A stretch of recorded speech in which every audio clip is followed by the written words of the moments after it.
Fatou Bensouda fait appel de l'acquittement prononcé en première instance en faveur de Laurent Gbagbo et Charles Blé Goudé en janvier dernier. Et puis en Tunisie, 2 candidats anti-système se détachent au premier tour. La participation est de 45%, en recul de 17 points par rapport à l'élection de 2014. Bonsoir et bienvenue dans le 19h. La procureure de la Cour pénale internationale a fait appel de l'acquittement de Laurent Gbagbo et de Charles Blé Goudé, ce qui ouvre la voie à une nouvelle procédure devant la chambre d'appel qui devrait prendre plusieurs mois. Selon un communiqué, le bureau de la procureure, l'appel démontrera que la chambre de première instance a commis des erreurs de droit et de procédure qui ont abouti à l'acquittement de Laurent Gbagbo et de Charles Blé Goudé pour tous les chefs d'accusation. L'accusation a désormais 30 jours pour soumettre une version détaillée des éléments qui soutiennent sa demande d'appel. Ensuite, la défense des 2 hommes aura également 30 jours pour y répondre. Les avocats pourront, s'ils le souhaitent, solliciter un délai supplémentaire soumis à l'appréciation de la chambre d'appel. Parlons de cet atelier sur le projet de gestion écologique des déchets d'équipements électriques, électroniques et des pneus usagés. Une rencontre organisée par la Fédération des réseaux et associations de l'énergie, de l'environnement et du développement durable. L'idée, protéger et améliorer l'environnement naturel et humain et surtout renforcer le rôle de la société civile dans la protection de l'environnement en Côte d'Ivoire. Chaque année, environ 50 millions de tonnes de déchets d'équipements électriques et électroniques ne sont pas traités, selon un rapport conjoint rédigé en 2019 par les Nations Unies, l'appui du Forum économique mondial et le Conseil mondial des entreprises pour le développement durable. La Chine, selon ce rapport, est devenue la 2e productrice des déchets électroniques au monde avec 2,3 millions de tonnes par an, derrière les États-Unis qui en produisent 3 millions. Et selon l'Agence de l'environnement et de la maîtrise de l'énergie, 17 millions de tonnes de pneus usagés sont générés chaque année dans le monde. Des rapports qui inquiètent la Fédération des réseaux et associations de l'énergie, de l'environnement et du développement durable, FERADE. Un atelier de réflexion alors sur le projet de gestion écologique des déchets d'équipements électriques, électroniques et des pneus usagés. Objectif, protéger et améliorer l'environnement naturel et humain, mais surtout renforcer le rôle de la société civile dans la protection de l'environnement en Côte d'Ivoire. Les multi-entreprises qui existent dans le monde entier, ils vont déverser ces déchets dangereux dans nos pays, sans moyens. Si on n'a pas le décret, on n'a pas des tests, vous ne pouvez pas aller contre. Or, maintenant, les tests existent. Et c'est pour ça que nous soutenons le projet et nous remercions le chef de l'État, Alassane Ouattara. Cet atelier a bénéficié du soutien du ministère de l'Environnement et du Développement durable. Tous les opérateurs économiques qui ne se seront pas conformés aux dispositions pour la mise en œuvre de ce projet, ils ne feront plus rentrer les appareils électriques et électroniques en Côte d'Ivoire et même les pneus en Côte d'Ivoire. Échanges et discussions, signatures de pétitions et recommandations des temps forts qui ont également meublé cette rencontre sur la gestion écologique des déchets d'équipements électriques, électroniques et des pneus usagés. Dans la même veine, une jeune écolière de 12 ans sèche le col et se tient sur une planche à l'aide d'une pagaie et avance au milieu d'un canal de Bangkok embouteillé de détritus qu'elle ramassa. Elle va en guerre contre le plastique en Thaïlande, 6e plus gros contributeur mondial à la pollution des océans. Le reportage de l'un de nos confrères de l'AFP commenté par Dangui Dangui. Une fois par semaine, Lily vient nettoyer en bandole les canaux de Bangkok, quitte à sécher l'école. Âgée de 12 ans, elle a déjà passé un tiers de sa vie à militer pour l'environnement. Sa guerre, le plastique en Thaïlande. Un Thaïlandais utilise en moyenne 8 sacs plastiques par jour, soit près de 3000 par an, 12 fois plus que dans l'Union européenne. C'est le 6e gros contributeur mondial à la pollution des océans. Le mouvement initié par la jeune militante écologiste suédoise Greta Thunberg a donné des ailes à Lily. Greta est très importante pour moi pour ce qu'elle symbolise. Elle dit que les enfants peuvent faire la différence. Elle veut que tout le monde fasse quelque chose et elle arrive à rassembler tellement de gens. En juin, l'adolescente américano-thaï a remporté une première victoire en convainquant un gros distributeur de Bangkok de ne plus proposer de sacs en plastique à la caisse une fois par semaine. Après plusieurs sittings devant le siège du gouvernement, Lily rencontre maintenant des chefs d'entreprise ou, comme ici, lors d'une conférence de l'ONU, la sous-ministre de l'Éducation. Ici, les femmes du secteur du vivrier mutualisent leurs forces pour faire face aux difficultés d'écoulement de leurs produits. Elles sont réunies au sein de la FENAFEV-SI, la Fédération nationale des associations des femmes dans le vivrier de Côte d'Ivoire, et sont plus de 700 femmes issues de 15 associations des régions de San Pedro, de l'Agné-Bitiassa et du Sud Comoé qui s'engagent à rechercher des partenaires pour lutter contre la faim en Côte d'Ivoire. Le reportage de Clément Boko. Les femmes de l'Agné-Bitiassa, de San Pedro et du Sud Comoé s'engagent à lutter contre la faim. Le 7 septembre dernier, plus de 700 agricultrices issues de 15 associations se sont réunies au sein de la FENAFEV-SI, Fédération nationale des associations des femmes dans le vivrier de Côte d'Ivoire. Objectif, rechercher des partenaires pour les aider dans leur marche vers le développement. La difficulté que nous croisons dans nos champs, c'est que nous n'avons pas de moyens pour moderniser notre culture. Des fois, nous finissons, nous travaillons bien et s'il n'y a pas de pluie, tout se gâte. Nous n'avons pas les moyens pour faire sortir parce que la voie pour avoir accès à nos champs vraiment ne sont pas praticables. Nous tous, nous nous croisons dans un seul marché et c'est difficile pour nous de vendre. À ces difficultés s'ajoute la disponibilité des terres cultivables. Ici, à Morocco, dans le département de Tiassalé, les chefs traditionnels rassurent. C'est aussi facile pour nous de mettre des terres à la disposition de nos femmes pour pouvoir aider la communauté.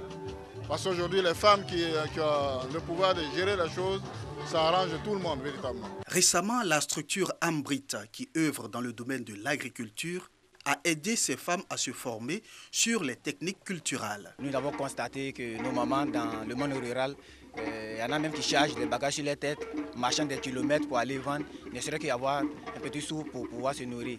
C'est toute cette problématique-là que nous voulons résoudre à travers la FENAFEV en les remettant ensemble et les permettre de mutualiser leurs forces pour que la femme soit prospère. En Côte d'Ivoire, l'État soutient ce genre d'initiative à travers la PANAFSI, plateforme d'action nationale pour l'agriculture familiale. À travers la création de cette fédération, nous espérons que l'État, les élus locaux puissent accompagner ces braves femmes pour qu'elles continuent de nourrir la Côte d'Ivoire. Parce que quoi qu'on en dise, ce sont elles qui sont le pilier de la Côte d'Ivoire sans fin. Depuis fin 2017, l'ONU a décidé de célébrer l'agriculture familiale sur 10 ans. Cette action de la FENAFEV-SI viendra soutenir les efforts du gouvernement pour accompagner ce processus. Un mot de sécurité, près de 10 000 accidents de la circulation répertoriés chaque année en Côte d'Ivoire. Pour réduire ce chiffre et appeler les acteurs du transport à la prudence, l'ONG Solidarité Prévention Routière pour le Développement table sur la sensibilisation. Elle a donné une conférence de presse pour que la sensibilisation ait un écho partout dans le pays. Non-respect du code de la route, excès de vitesse, indiscipline des usagers des voies publiques. La Côte d'Ivoire enregistre en moyenne 10 000 accidents de la route chaque année, avec de nombreuses pertes en vies humaines, selon l'Office de la sécurité routière OSER. Souvent impliqués dans ces accidents, les chauffeurs de mini-cars et de taxis communaux, respectivement appelés Gbaka et Wororo, réagissent. On se rend chacun des services, mais nous, on leur parle avec politesse, mais eux sont des insultes, des injures. Ils n'ont même pas de respect pour les vieillards, aucun respect pour nous. Ils sont tout le temps pressés. Ils s'en foutent même de notre vie. Ils conduisent comme si... Bon, ils s'en foutent de nous, notre vie, et aussi de eux, leur vie. Tous les chauffeurs de Gbaka ne font pas mauvaise conduite. Mais la situation aujourd'hui, nous, on est mal géré. D'autres, un chauffeur n'est pas payé. Il paye au moins 20 000 francs par mois. Un chauffeur qui fait au moins 70 000 francs par mois, il paye à 20 000 francs par mois. D'autres même 2 heures, je ne pas payer. Donc il faut rouler à vivre à lui pour gagner ton père. Moi ici dans mon moment de Gbaka, bon, tout le monde dit que nous on roule mal. On ne roule pas mal hein, la veille, mais c'est à cause de là nous on roule comme ça. Moi je fais des 30 000 par jour. Moi immigration, apprenti est là, les syndicats sont là, tout le monde est là, tout le monde veut moyen dans Gbaka là. Ils sont obligés de rouler mal. Face à cette situation, l'ONG Solidarité Prévention Routière pour le Développement a révélé sa stratégie de lutte contre ce phénomène au cours d'une conférence de presse. Il y a la sensibilisation et aussi il y a la formation. Nous voulons ici d'une certaine manière dénoncer les pratiques qui peuvent créer les difficultés dans le milieu du transport. Nous allons nous appuyer sur les syndicats. Comme les syndicats sont les relais auprès des transporteurs, nous allons les rencontrer et à travers eux, on va initier des activités. Même combat pour Lozère qui multiplie les mesures de prévention ou de lutte contre les accidents de la route.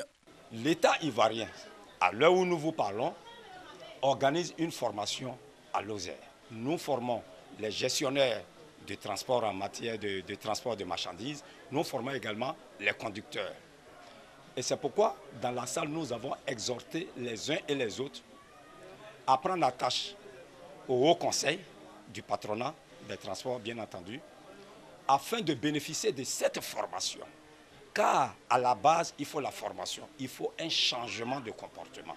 On sait comment nos chauffeurs ils se comportent lorsqu'ils sont au volant. C'est à la formation qu'on va changer tout ce comportement, toutes ces mentalités, qu'on va leur inculquer de nouveaux comportements afin que les vies soient sauvées. L'ONG Solidarité Prévention Routière pour le Développement bénéficie du soutien de la Croix-Rouge, qui a par ailleurs saisi l'occasion de cette conférence de presse pour faire une démonstration de secourisme. Et puis le Bureau ivoirien du droit d'auteur initie une caravane de sensibilisation aussi à Bouaké dans le centre du pays. Droit d'auteur, droit de vie, la thématique autour de laquelle les participants ont échangé en vue du respect du droit des auteurs. Djeneba Ouattara, Soro Corona. Après Korogo, Bouaké est la deuxième ville qui accueille la caravane de sensibilisation du Bureau ivoirien du droit d'auteur, Burida. Cette caravane s'inscrit dans le cadre de la deuxième édition de la Journée africaine du droit d'auteur et de la gestion collective, journée instituée par la Confédération internationale des sociétés d'auteurs et compositeurs CISAC depuis 2018. Droit d'auteur, droit de vie. C'est autour de ce thème que les activités de sensibilisation se sont déroulées. Il est question d'amener les pouvoirs publics, les utilisateurs des œuvres de l'esprit, les titulaires de droit et les populations à respecter le droit d'auteur. Nous invitons donc les pouvoirs publics, les populations et les utilisateurs à s'investir davantage dans la défense des droits d'auteur afin que le droit d'auteur soit véritablement le droit de vie et non le droit de mort. De la même manière, vous payez les factures de courant, de la même manière, vous payez les factures d'eau. C'est de cette même manière que vous devez payer les droits d'auteur, parce que là encore, c'est vous qui décidez de l'utiliser de façon naturelle. Rencontre enrichissante pour les participants qui promettent s'approprier les informations reçues. Payer le droit d'auteur est un devoir civique. Et pour la survie des artistes, des auteurs, et pour l'État, et pour nous-mêmes. Il y a lieu encore d'organiser une grande réunion avec l'ensemble des tenanciers de maquis restaurants fast-food du département de Bouaké pour qu'il y ait une amplification. Créé en 1981, le Bureau ivoirien du droit d'auteur compte 8000 membres répartis dans toutes les catégories. Le Burida bénéficie de la collaboration et du soutien du ministère de la Culture et de la Francophonie. Sachez que l'Ivoirien Abdoul Titikone a remporté pour la deuxième année consécutive le championnat d'Afrique de football freestyle, une discipline libre mêlant l'acrobatie, la jonglerie et la gymnastique avec un ballon de football. La compétition s'est déroulée au Nigeria. Il a reçu la somme de $3000, soit plus de 1 800 000 francs CFA. Et pour finir, en Tunisie, les premiers résultats officiels préliminaires du premier tour de l'élection présidentielle ont été publiés. 2 candidats anti-système sont arrivés en tête sur 27% des votes. Kaïs Sayed, juriste conservateur, est en tête et il a fait campagne en solo et sans le soutien d'un parti politique.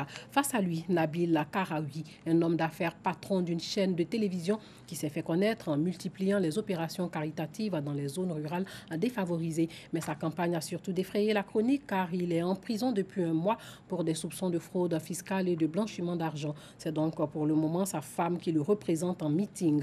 Les Tunisiens ont voulu marquer leur déception vis-à-vis des partis qui ont gouverné la Tunisie depuis la Révolution. La participation n'est que de 45%, un recul de 17 points par rapport à l'élection de 2014. Le premier tour de l'élection présidentielle tunisienne s'est tenu hier dimanche 15 septembre.